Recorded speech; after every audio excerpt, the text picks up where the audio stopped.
నమస్తే అండి, నా పేరు Lavanya. Welcome back to Bhimavaram special kitchen. ఈరోజు నేను మీకు రోట్లో దోసకాయ పచ్చడిని ఎలా తయారు చేసుకోవాలో చూపిస్తున్నాను అండి. నేను చెప్పే విధంగా ఈ దోసకాయ పచ్చడి కనుక చేసుకుంటే అన్నం మొత్తం కూడా ఈ పచ్చడితోనే తినేస్తారు, అంత రుచిగా ఉంటుంది. మరి దీని ప్రాసెస్ ఏంటో చూసేద్దామా? ఇక్కడ నేను ఈ సైజులో ఉన్న దోసకాయని తీసుకున్నానండి. దీనికి సరిపడా ఇంగ్రీడియంట్స్ని చెప్తున్నాను. మీరు తీసుకునే దోసకాయని బట్టి మిగతా ఇంగ్రీడియంట్స్ని అడ్జస్ట్ చేసుకోండి.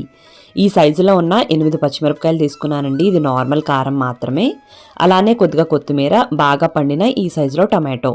ముందుగా దోసకాయని తీసుకుని బాగా పీల్ చేసేసుకుని కట్ చేసుకుని గింజలన్నిటిని కూడా రిమూవ్ చేసేసుకోండి.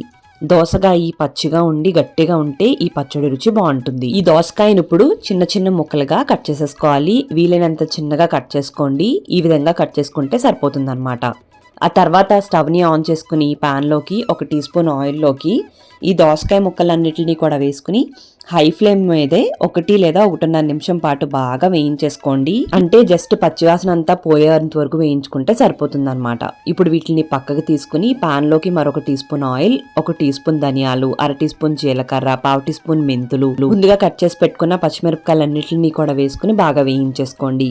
పచ్చిమిరపకాయలు ఈ విధంగా వేగిపోయిన తర్వాత మనం ముందుగా కట్ చేసి పెట్టుకున్న టమాటోనంతా కూడా వేసేసుకుని అలానే చిన్న గోలీ సైజ్ అంత చింతపండు, 1 టీ స్పూన్ అంత ఉప్పు వేసుకుని టొమాటోలు బాగా మెత్తగా మగ్గేంత వరకు కూడా మగ్గిచ్చేసుకోండి. గరిటితో మనం ఈ విధంగా మ్యాష్ చేస్తే కనుక టొమాటోలు ఈజీగా మెత్తగా అయిపోతే కనుక టొమాటోలు మగ్గిపోయినట్టు. అప్పుడు దీంట్లోకి 2 టీ స్పూన్లంత నువ్వులు, అలానే కట్ చేసి పెట్టుకున్న కొత్తిమీర కూడా వేసుకుని మరొక 2 నిమిషాల పాటు వేయించేసుకుంటే సరిపోతుంది.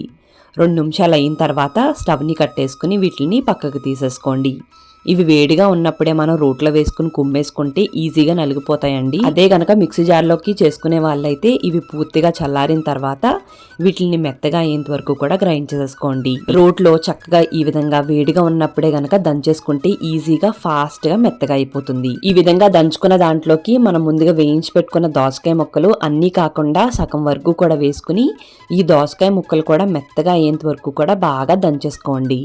ఈ విధంగా చక్కగా అంతా కూడా దంచుకున్న తర్వాత మిగతా దోసకాయ ముక్కల అన్నిటినీ కూడా వేసేసుకుని అలానే చిన్న ఉల్లిపాయని ముక్కలా కట్ చేసుకుని దీంట్లోకి వేసుకుని ఈసారి ఈ దోసకాయ ముక్కల్ని మెత్తగా కాకుండా జస్ట్ 1 నిమిషం పాటు అటు ఇటు కుమ్ముకుంటే సరిపోతుంది. అంటే దోసకాయ ముక్కలు కనిపిస్తూ ఉండి మనం అన్నంలో కలుపుకొని తిన్నప్పుడు చాలా బాగుంటుందండి.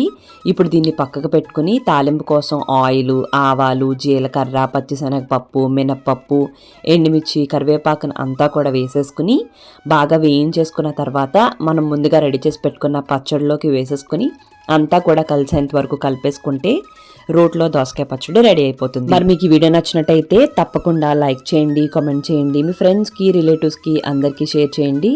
మీరు నా ఛానల్ని ఫస్ట్ టైం చూస్తున్నట్టయితే సబ్స్క్రైబ్ చేసి పక్కనే ఉన్న బెల్లో ఆల్ అని ప్రెస్ చేస్తే నేను ఏ వీడియో పెట్టినా మీకు నోటిఫికేషన్ వచ్చేస్తుంది. థ్యాంక్ యూ అండి. మరి మళ్ళీ వీడియోలో కలుద్దాం.